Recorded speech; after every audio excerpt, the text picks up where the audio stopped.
Kapu block ಯುವ ಕಾಂಗ್ರೆಸ್ ನೇತೃತ್ವದಲ್ಲಿ ಉಡುಪಿ ಜಿಲ್ಲಾ ಆಸ್ಪತ್ರೆಯ ರಕ್ತನಿಧಿ ಕೇಂದ್ರದ ಸಹಯೋಗದೊಂದಿಗೆ ಕಾಪು ರಾಜೀವ ಭವನದಲ್ಲಿ ರಕ್ತದಾನ ಶಿಬಿರವನ್ನು ಹಮ್ಮಿಕೊಳ್ಳಲಾಯಿತು। ಈ ಸಂದರ್ಭ ಮಾಜಿ ಸಚಿವ ವಿನಯ್ ಕುಮಾರ್ ಸೊರಕೆ ಮಾತನಾಡಿ, ಕೊರೋನಾ ಸಂದಿಗ್ಧ ಪರಿಸ್ಥಿತಿಯಲ್ಲಿ ರಕ್ತದ ಅಭಾವ ಕಂಡುಬರುತ್ತಿದ್ದು ಯುವ ಜನತೆ ರಕ್ತದಾನಕ್ಕೆ ಮುಂದಾಗಬೇಕಾಗಿದೆ। ಈ ನಿಟ್ಟಿನಲ್ಲಿ ಯುವ ಕಾಂಗ್ರೆಸ್ ವತಿಯಿಂದ ರಕ್ತದಾನ ಶಿಬಿರ ಹಮ್ಮಿಕೊಳ್ಳಲಾಗಿದೆ ಎಂದರು। ಇನ್ನು ಕಾರ್ಯಕ್ರಮದಲ್ಲಿ ಉಡುಪಿ ಜಿಲ್ಲಾ ಕಾಂಗ್ರೆಸ್ ಅಧ್ಯಕ್ಷ ಅಶೋಕ್ ಕುಮಾರ್, ಕಾಪು ಬ್ಲಾಕ್ ಕಾಂಗ್ರೆಸ್ ಅಧ್ಯಕ್ಷ ನವೀನ್ ಚಂದ್ರ ಸುವರ್ಣ ಸೇರಿದಂತೆ ಮತ್ತಿತರರು ಉಪಸ್ಥಿತರಿದ್ದರು।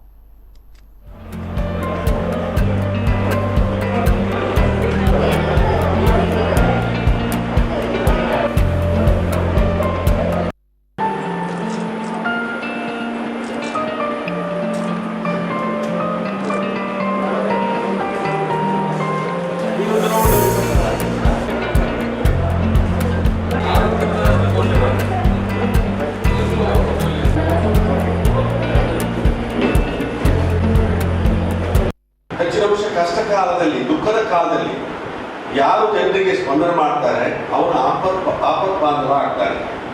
ನನಗೆ ಬಹಳಷ್ಟು ಸಂತೋಷ ಏನು ಅಂತ ಹೇಳಿದ್ರೆ, ಅನೇಕ ವರ್ಷಗಳ ಇತಿಹಾಸ ಇರುವಂತಹ ಒಂದು ಕಾಂಗ್ರೆಸ್ ಪಕ್ಷ, ಈ ದೇಶಕ್ಕೆ ಸ್ವಾತಂತ್ರ್ಯ ಕೊಟ್ಟಂತ ಪಕ್ಷ, ಈ ದೇಶಕ್ಕೆ ಸಂವಿಧಾನ ಕೊಟ್ಟಂತ ಪಕ್ಷ, ಈ ದೇಶದ ಇವತ್ತು ಚಾರಿತ್ರಿಕವಾಗಿ ಇವತ್ತು ದೇಶವನ್ನು ಉನ್ನತಿ ಕೊಂಡೋಗುವಂಥ ಸಮಯದಲ್ಲಿ ಜನರ ಬದುಕು ಕಟ್ಟುವಂಥ ಕೆಲಸ ಕಾರ್ಯದಲ್ಲಿ ಸಾಕಷ್ಟು ಕೊಡುಗೆಯನ್ನು ಕೊಟ್ಟಂತ ಕಾಂಗ್ರೆಸ್ ಪಕ್ಷದ ಯುವ ಪೀಳಿಗೆ ಇವತ್ತು ಜನರಿಗೆ ಆಪತ್ ಬಾಂಧವರಾಗಿ ಇವತ್ತು ಸಹಕರಿಸುವಂತ ಒಂದು ಕೆಲಸ ಕಾರ್ಯ ಬಹಳಷ್ಟು ಒಂದು ರೀತಿಯ ಅಭಿನಂದನೆಗೆ